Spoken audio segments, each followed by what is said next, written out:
കുട്ടികളുടെ നാടകവേദിയിലൂടെ ജീവിതത്തിൽ സർഗാത്മകത, സഹാനുഭൂതി, സാംസ്കാരിക കൈമാറ്റം എന്നിവ വളർത്തിയെടുക്കാൻ കഴിയും.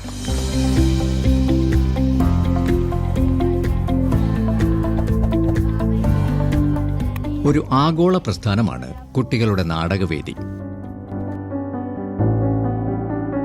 റഷ്യയിലെ മോസ്കോയിലാണ് ആദ്യത്തെ കുട്ടികളുടെ പ്രൊഫഷണൽ നാടക കമ്പനി സ്ഥാപിതമായത്.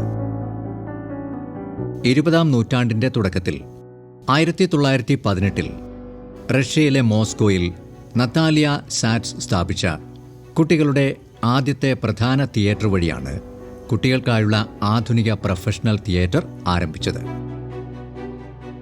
എല്ലാ വർഷവും മാർച്ച് 20-ന് കുട്ടികൾക്കും യുവാക്കൾക്കുമായുള്ള ലോക നാടക ദിനം ആഘോഷിക്കപ്പെടുന്നു.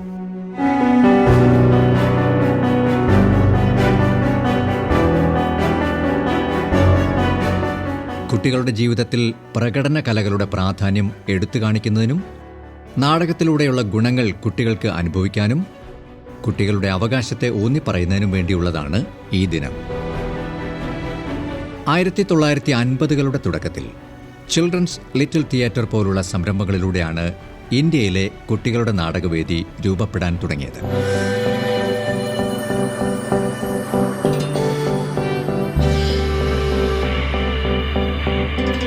1970-ൽ കേരളത്തിൽ തിരുവനന്തപുരത്ത് പ്രൊഫസർ ജി ശങ്കരപ്പിള്ളയും ഗുരു കൊച്ചുനാരായണ പിള്ളയും ചേർന്ന് ആദ്യകാല സാമൂഹ്യ വിദ്യാഭ്യാസ അധിഷ്ഠിതമായ കുട്ടികളുടെ ഒരു നാടകവേദി രംഗപ്രഭാത് സ്ഥാപിച്ചു.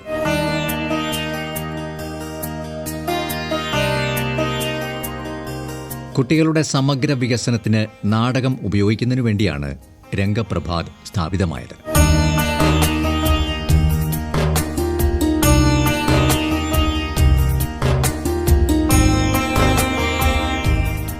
കൊൽക്കത്ത, ഡൽഹി തുടങ്ങി ഒട്ടനവധി സ്റ്റേറ്റുകളിൽ കുട്ടികളുടെ നാടകങ്ങളും കലാരൂപങ്ങളും ഒക്കെ അവതരിപ്പിച്ചു വന്നു. അത് ശരിക്കും 1950-കളിലാണ്. അതിനുശേഷമാണ് 1957-ൽ നാഷണൽ സ്കൂൾ ഓഫ് ഡ്രാമയിൽ ചിൽഡ്രൻസ് തിയേറ്റർ പഠിക്കാനുള്ളതാണെന്നും അതിന് ഫോക്കസ് ചെയ്തുകൊണ്ട് ഒരു പാഠ്യവിഷയമാക്കിക്കൊണ്ട് നാഷണൽ സ്കൂൾ ഓഫ് ഡ്രാമ അത് തുടങ്ങുകയുമാണ് ചെയ്തത്. അതിനുശേഷം വരുന്നത് കേരളത്തിലെ കുട്ടികളുടെ നാടകവേദിയായ രംഗപ്രഭാതാണ്. അർത്ഥപൂർണമായ ഒരു നാടകവേദി എന്ന് പറയാൻ പാകത്തിൽ 1970-ൽ വന്നിട്ടുള്ളത്.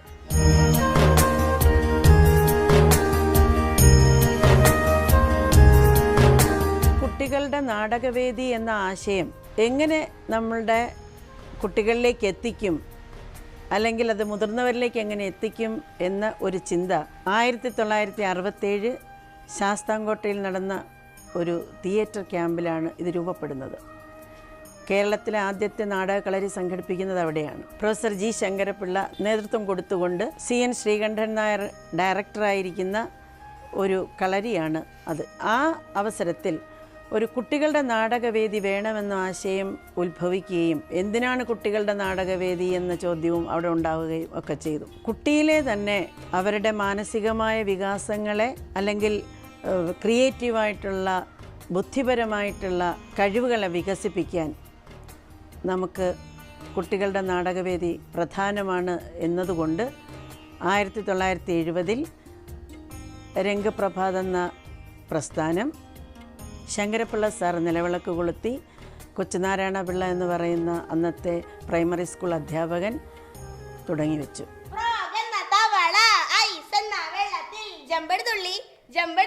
കളികളിലൂടെയും ആശയങ്ങൾ വിപുലീകരിച്ചും കുട്ടികൾക്ക് നാടകാഭിനയം പരിശീലിക്കാൻ കഴിയും. അങ്ങോട്ട്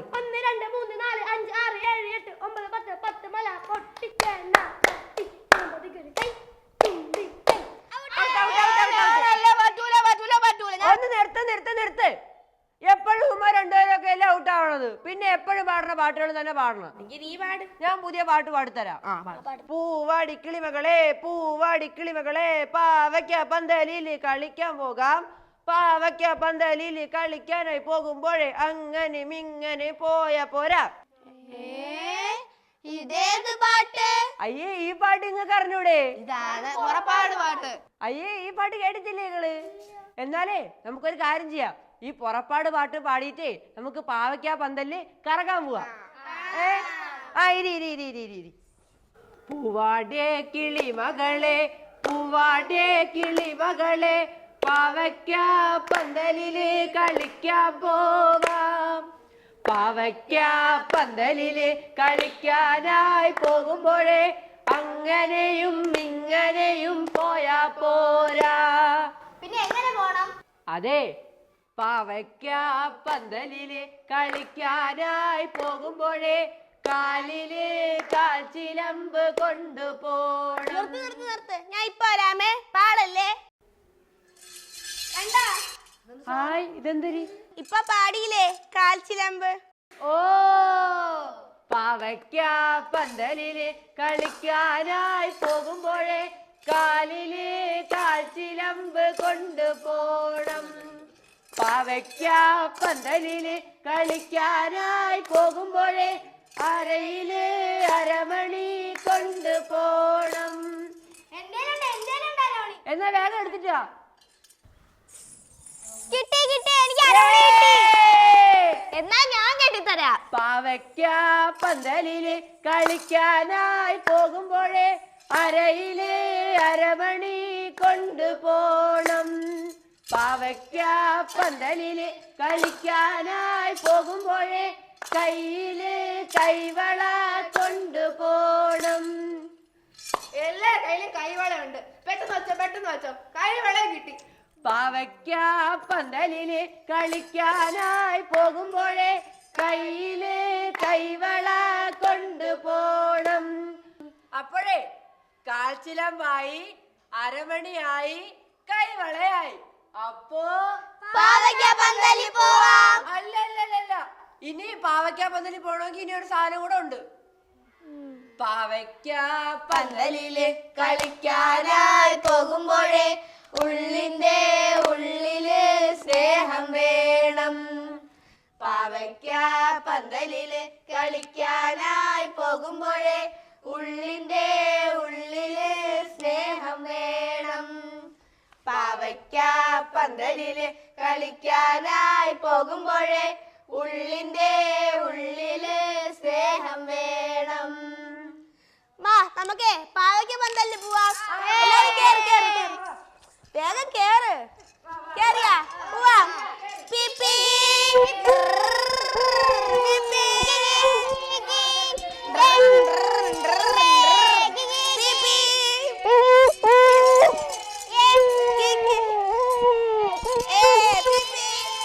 പുറപ്പാടുന്ന പാട്ടിൽ കുറച്ച് കുട്ടികൾ ചേർന്ന് ഒരു പാവയ്ക്ക പന്തലിലേക്ക് ഒരു യാത്ര പോകുന്നതാണ്. അപ്പോൾ ഈ പുറപ്പാടുന്ന പാട്ടിൽ പറഞ്ഞു വെക്കുന്നത് പാവയ്ക്ക പന്തലിലേക്ക് പോകുമ്പോൾ എന്തൊക്കെ സാധനങ്ങളാണ് അവർ കരുതേണ്ടത്, അത്തരം കാര്യങ്ങളാണ്.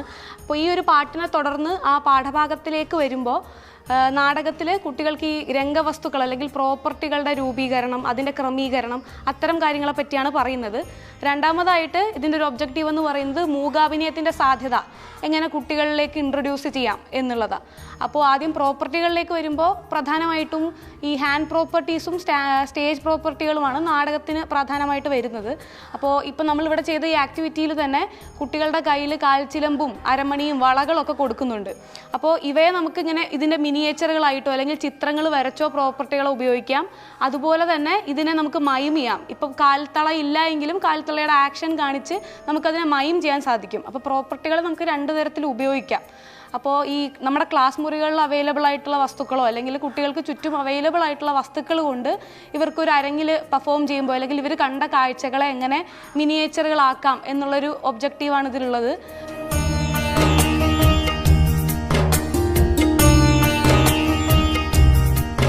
ഏറ്റവും കുറഞ്ഞ നിർദ്ദേശങ്ങളുടെ അടിസ്ഥാനത്തിൽ ചെറുനാടകം അഥവാ മനോധർമ്മ നാടകം എന്ന വിധത്തിൽ കുട്ടികൾക്ക് അവതരിപ്പിക്കാൻ കഴിയും.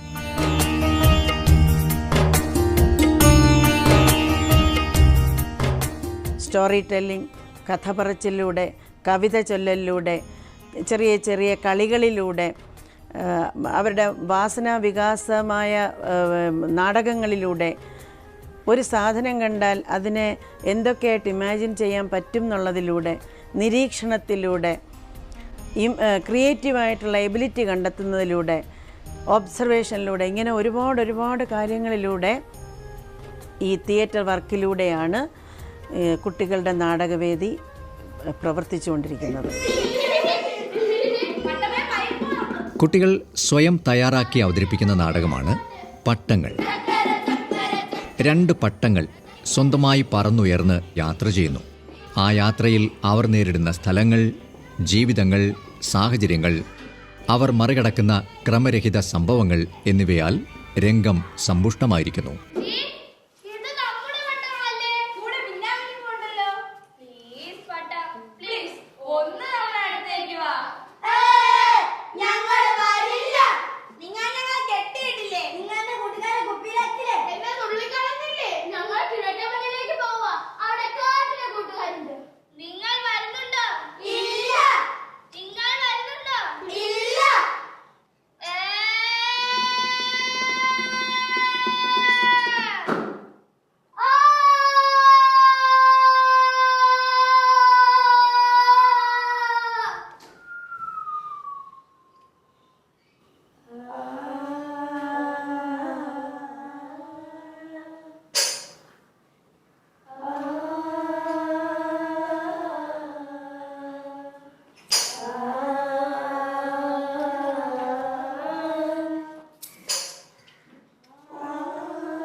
ശരിയാ, ഇനി എന്ത് ചെയ്യും?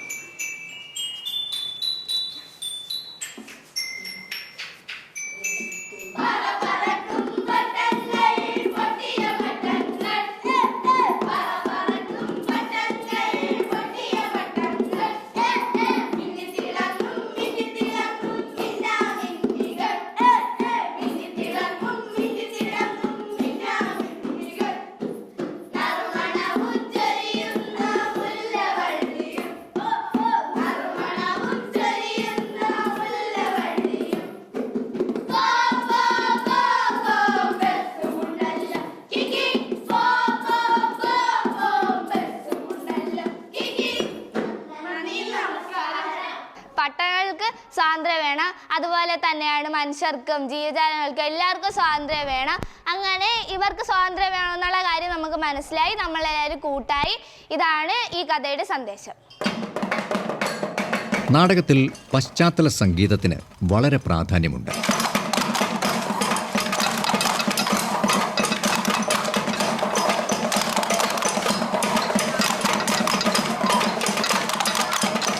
നമ്മളിവിടെ ചെറിയൊരു മ്യൂസിക്കിൻ്റെ ബീറ്റാണ് നമ്മളിവിടെ ചെയ്തത്. പക്ഷേ ചെയ്തത് നമ്മൾ ഈ നോർമലി കാണുന്ന ഇൻസ്ട്രുമെൻറ്റ്സ് ഉപയോഗിച്ചിട്ടല്ല, പക്ഷേ ഇവിടെ കിടന്ന കുറേ വേസ്റ്റ് മെറ്റീരിയൽസ് ഉപയോഗിച്ചിട്ടാണ്. അതിനുവേണ്ടി നമ്മൾ ഉപയോഗിച്ചത് ചിരട്ട, പെയിൻറ്റിൻ്റെ ബക്കറ്റ്, പിന്നെ കമ്പ്, ചുടുകട്ട, ടൈൽസ്, അതൊക്കെയാണ് നമ്മൾ ഇപ്പോൾ ഉപയോഗിച്ചത്. ഇതൊക്കെ ആർക്ക് വേണ്ടായിരുന്ന വേസ്റ്റ് മെറ്റീരിയൽസ് ആയിരുന്നു. അതിന് തന്നെ നമ്മളിപ്പോൾ ഉപയോഗിച്ചതാണ്. നമ്മുടെ നാടകത്തിൻ്റെ റിഹേഴ്സലിനൊക്കെ ഇതേപോലെ ഉപയോഗിക്കാറുണ്ട്. പിന്നെ നമ്മൾ യഥാർത്ഥ ഇൻസ്ട്രുമെൻറ്റ്സിൽ കൊടുക്കുന്ന നോട്ടൊക്കെ തന്നെ ഇതിൻ്റെ ചില ഇൻസ്ട്രുമെൻറ്റ്സിലൊക്കെ വായിക്കാനൊക്കെ പറ്റും.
നാടകം എന്നത് ഒരു സമഗ്രമായിട്ടുള്ള ഒരു കലാരൂപമാണ്. അതിലെ ഭാഷ, സംഗീതം, വികാരങ്ങൾ, ശാരീരിക ചലനങ്ങൾ, സാമൂഹ്യമായിട്ടുള്ള ഇടപെടലുകൾ എന്നിവയെല്ലാം നാടകത്തിൽ ചേർന്ന് പ്രവർത്തിക്കുന്നു.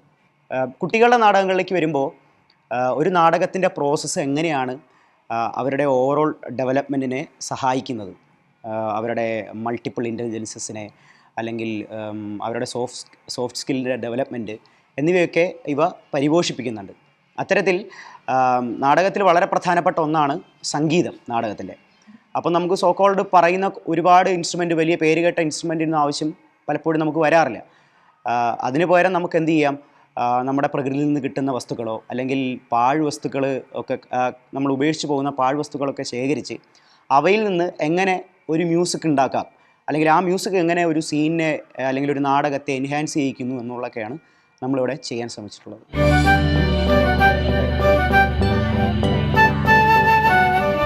സ്വന്തം അനുഭവങ്ങൾ കുട്ടികൾക്ക് നാടകരൂപത്തിൽ അവതരിപ്പിക്കാൻ കഴിയും. കാഴ്ചകളും നിരീക്ഷണങ്ങളും ചലനങ്ങളും അഭിനയത്തെ സഹായിക്കും.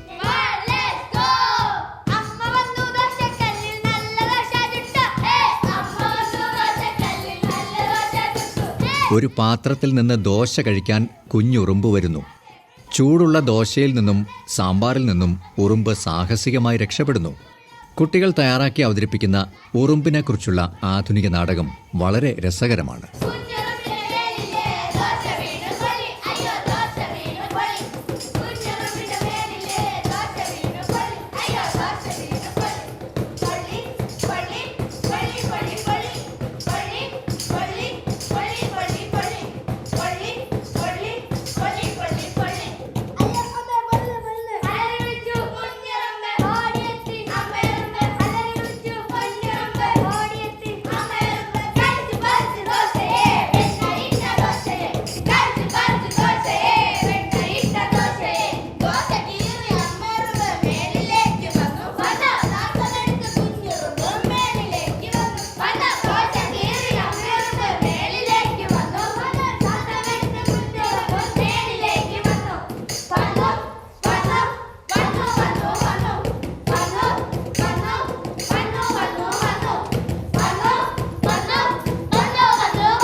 കുട്ടികൾ അവർ നിത്യജീവിതത്തിൽ കണ്ട കാഴ്ചകൾ അവർ തന്നെയാണ് വേദിയിൽ അവതരിപ്പിച്ചത്. ക്രിയേറ്റിവിറ്റി, ഡിസിപ്ലിൻ, ഒബ്സർവേഷൻ, അതുപോലെ തന്നെ ബോഡി മൂവ്മെൻറ്റ് എന്നീ ഘടകങ്ങൾ ചേർന്ന രീതിയിലാണ് ഞങ്ങൾ ഈ പ്രവർത്തനം സാധ്യമാക്കിയത്.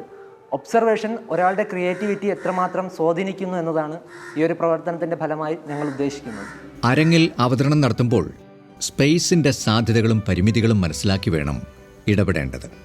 അരങ്ങിലെ ചലനങ്ങൾക്ക് കൃത്യമായ പ്രേരണ, മോട്ടിവേഷൻ ഉണ്ടാവണം. കുട്ടികൾ അവരുടെ മൂകാഭിനയ സാധ്യതയെ വികസിപ്പിക്കുന്നതിന് വേണ്ടിയുള്ളതാണ്. അപ്പോൾ ഏത് വാഹനമാണെന്ന് അവർ തിരഞ്ഞെടുക്കുകയും ആ വാഹനത്തിൻ്റെ മൂവ്മെൻറ്റ്സും അവരുടെ ഹാൻഡ് മൂവ്മെൻറ്റ്സിലൂടെയും ബോഡി മൂവ്മെൻറ്റ്സിലൂടെയൊക്കെ കാണിക്കുമ്പോൾ മുമ്പെപ്പോഴും അവർ കണ്ട കാഴ്ചകളെ ഒരു അരങ്ങിൻ്റെ സാധ്യതകളിലേക്ക് പകർത്തുകയാണ്. അതുപോലെ തന്നെ ഇതിൽ ഒബ്സർവേഷൻ ഉണ്ട്. അവർ മുമ്പെപ്പോഴോ കണ്ട കാര്യങ്ങളെ ഈ ലിമിറ്റഡ് സ്പേസിലേക്ക് പകർത്തുന്ന ഒരു എക്സസൈസ് ഉണ്ട്.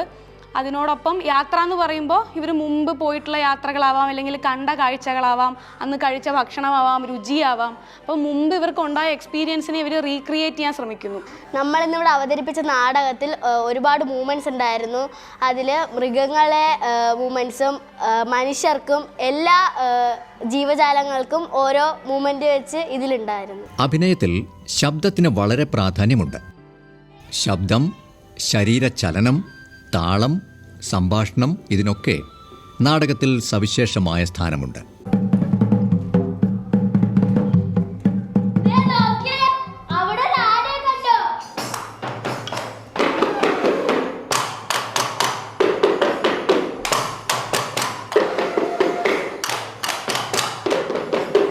നമ്മളിവിടെ ചെയ്ത ശബ്ദങ്ങളെല്ലാം നമ്മൾ വേസ്റ്റ് മെറ്റീരിയൽ കൊണ്ടാണ് ഉണ്ടാക്കിയിരിക്കുന്നത്.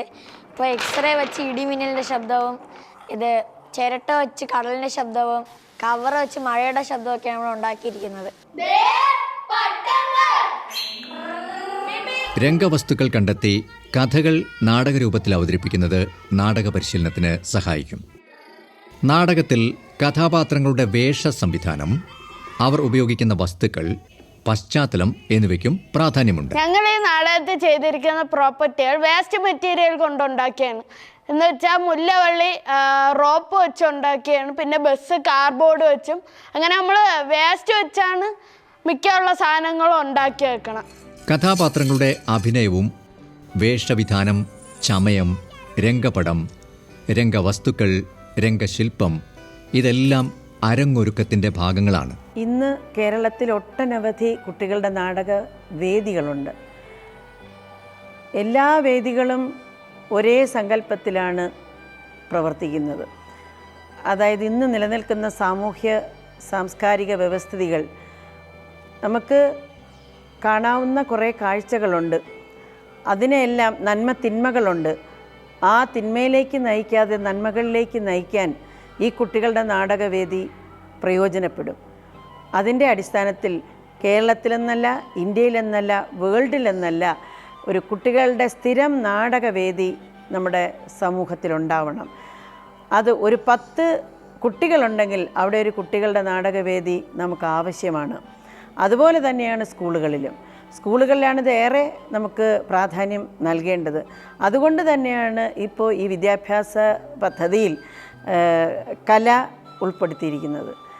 അത് ഏറ്റവും വളരെ പ്രധാനപ്പെട്ട ഒരു കാര്യമാണ്.